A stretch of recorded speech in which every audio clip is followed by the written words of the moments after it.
Good morning, everyone. Today I'll be discussing about AC circuits, that is the behavior of resistance, inductance and capacitance with AC supply, the relationship between the voltage and the current for pure resistance, pure inductance and pure capacitance, along with the power equations in the three elements. Now, the first thing we are going to take is a resistance and we'll connect it to the AC waveform.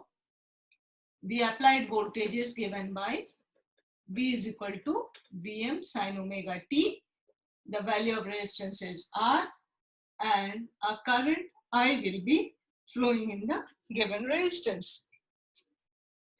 Now, because V is equal to Vm sin omega t, so I will be given as V by R, that is Vm sin omega t by R, which is equal to Im sin omega t, where Im is equal to Vm by R. Now, because your current is also Im sin omega t, therefore, both are, if the reference is 0, and we are representing voltage as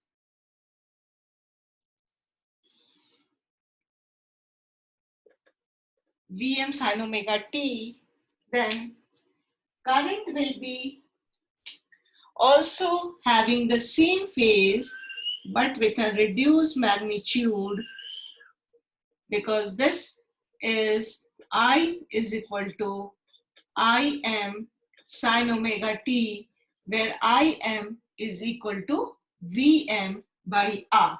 So both are having the same, both are in the same phase. This means for a pure resistance, the voltage and current are in phase. Therefore, if you represent the voltage in the phasor form, this is given as the voltage, and the current will be also having the same direction, no phasor difference between the voltage and the current.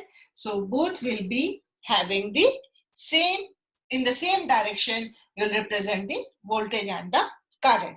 Just the current magnitude will be lesser, of course, because there will be some value of the resistance. Hence, current is equal to Vm by R. That means with a reduced magnitude, you will have the value of the current. So this is simple. Now we'll try to find out the power.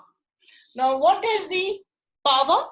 Power is given by P is equal to instantaneous power V into I, that is Vm sin omega t, Im sin omega t.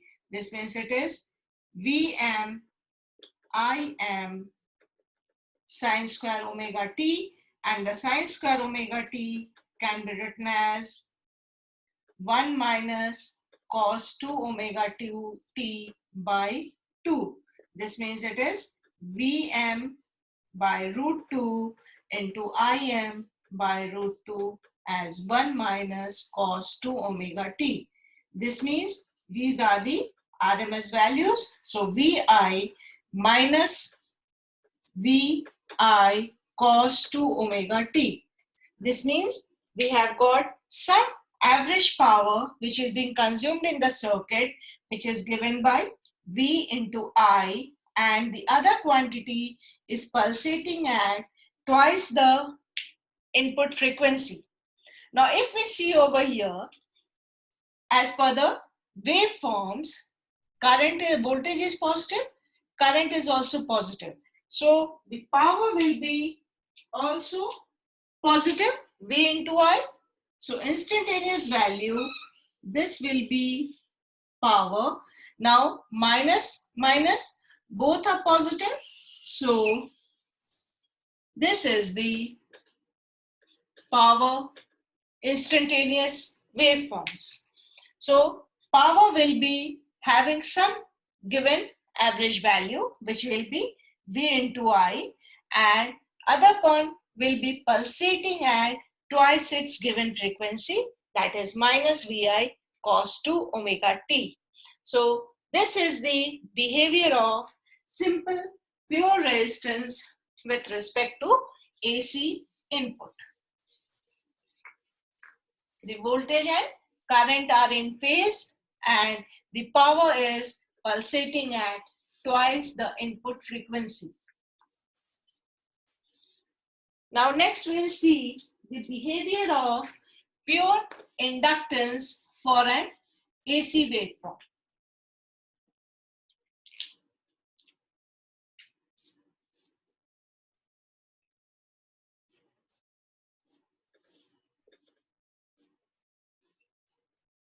We have given an AC input. The value of the inductance is L, current I, and the input is Vm sin omega t. Now for the inductance, we write it as the input, this is V is equal to Vm sin omega t, and the voltage is given by L di by dt. This means I can be written as 1 by L integration of V dt. That is 1 by L integration of Vm sin omega t. That is 1 by Vm by omega L minus cos omega t. Now this minus cos omega t is nothing can be written as sin omega t minus 90 degree. Or we can write it as Vm by XL sin omega t minus 90 degree. Now XL is omega L. XL is given by omega L, that is inductive reactance is equal to omega L is equal to 2 pi FL. Now inductive reactance is the resistance offered by the inductance for an AC waveform, which is a frequency dependent term, and it is XL is directly proportional to the frequency given by 2 pi FL. That means the XL will vary with respect to frequency, as this will be your XL value. If we plot X with respect to the frequency, the reactance with respect to frequency, then this will be the behavior of the XL, straight line behavior, because 2 pi is constant for a given value, inductance will be constant, and the frequency, if it is changing, the XL will go on increasing with respect to frequency. Now, what about the current what we have calculated? If we can write this as Im sin omega t minus phi, so Im will be equal to V by reactance, and it's lagging by 90 degree with respect to voltage. So if you draw the waveform for the pure inductance, then with respect to omega t, if this is our voltage waveform, then the current will be lagging the voltage by 90 degree .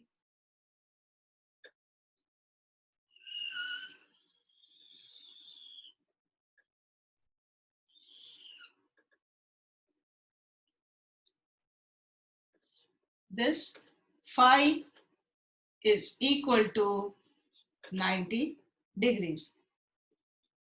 This is our current and this is our voltage. So for a pure inductance, the current is lagging the voltage by 90 degrees. So if you represent in the phasor form, then you can represent this if this is your voltage, the current will be 90 degrees behind the voltage. So this will be the current phasor, and this is equal to 90 degrees. So for a pure inductance, the current lags the voltage by 90 degree, that we have seen as per the derivation. Now what about the power? Power is again same V into I, and V is given as Vm sin omega t, while current we had calculated as Im, that is Im is Vm by XL, that is Im sin omega t minus 90 degree, or we can write it as Vm Im sin omega t cos omega t. Now if you again solve this sin omega t cos omega t, you can write this as Vm Im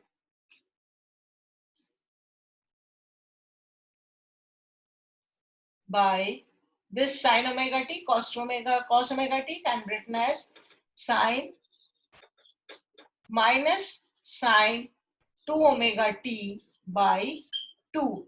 So again we'll bring the 2 outside, and it is Vm by root 2 can be written as Vm by root 2 Im by root 2 with a minus sign sin 2 omega t, that is minus V into I sin 2 omega t. Now what does this signify? This signifies that there is no power consumed in the given circuit, and the power waveform, the instantaneous power, is oscillating at twice the input frequency. So if I see over here the instantaneous value and try to draw the waveform, over here the current is negative, voltage is positive, so you will get as negative side power. Now for the next 90 degrees, the voltage is positive and the current is also positive, so this will be positive waveform. Again for the next 90 degrees, the voltage becomes negative and the current is positive, so the power will be negative, and so on it goes on. So this power is having the positive half and negative half equal. This means the average power consumed in a pure inductor is 0, and for an AC the power keeps on oscillating at twice the input frequency. So this is what is the behavior of the inductance for a AC waveform, AC input. Now the third component for us is the capacitor. So we'll try to find out the behavior of a pure capacitor for an AC input. We have taken a capacitor. The input is again voltage, V is equal to Vm sin omega t, and I is the current through the capacitor. Over here the current is given as through the capacitor as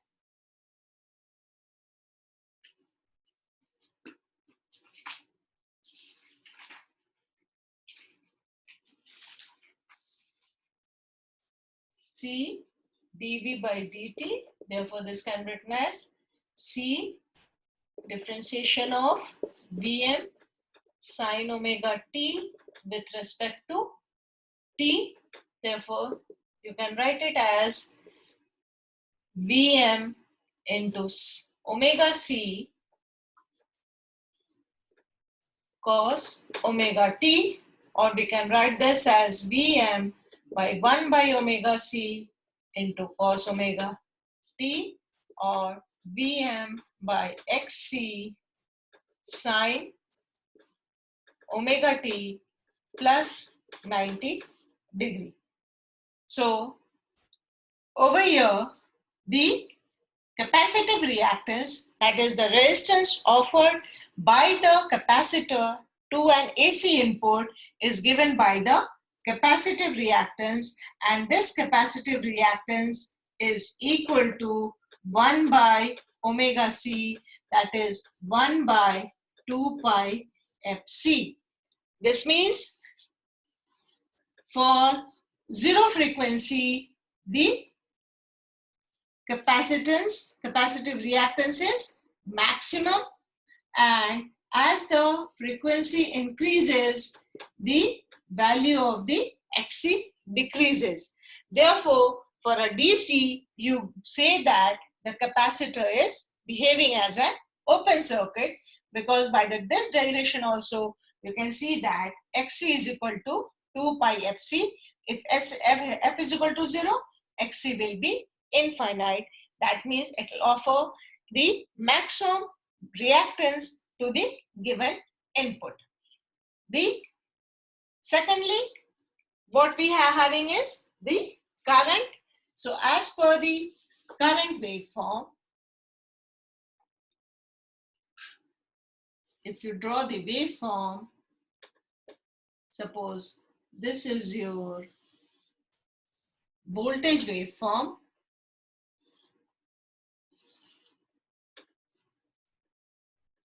then the current will be leading the voltage by 90 degree as per the derivation.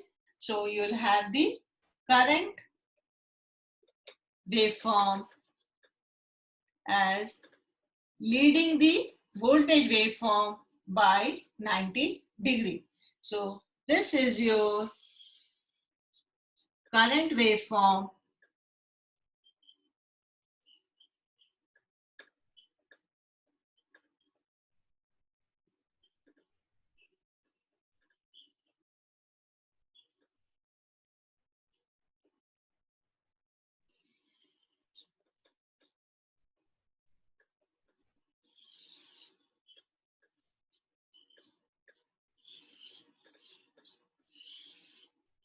leading the voltage waveform by 90 degrees.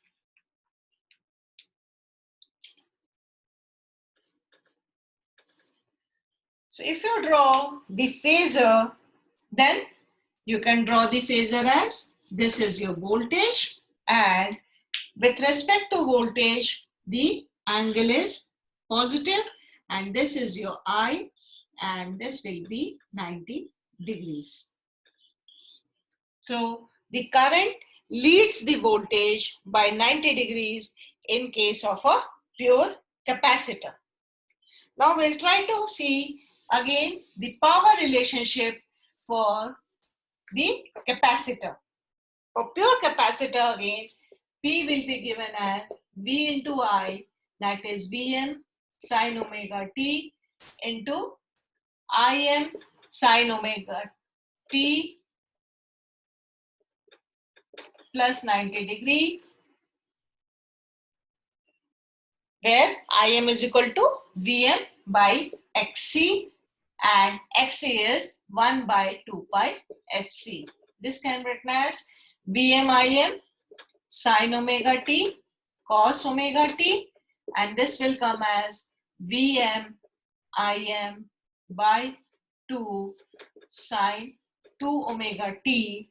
So if you draw the instantaneous power as per the waveform, you will get the power over here, voltage positive, current positive, so the power will be positive, then the power will be negative, and again the power will be positive, again negative. So it is just a pure sine wave.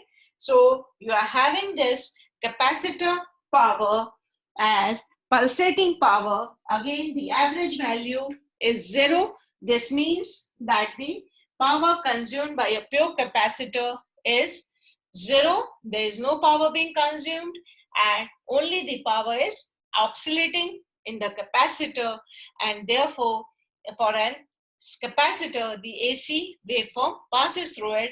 The resistance offered to the AC circuit by a pure capacitor is the capacitive reactance, which is given by 1 by omega c or 1 by 2 pi Fc. But the power consumed is 0 for a capacitor also. And as we can see, this is the power which is oscillating at double the input frequency, sine 2 omega t, with a positive sign. While for an inductor, we had a negative sign, and therefore the sine wave was just 180 degrees opposite to the given waveform.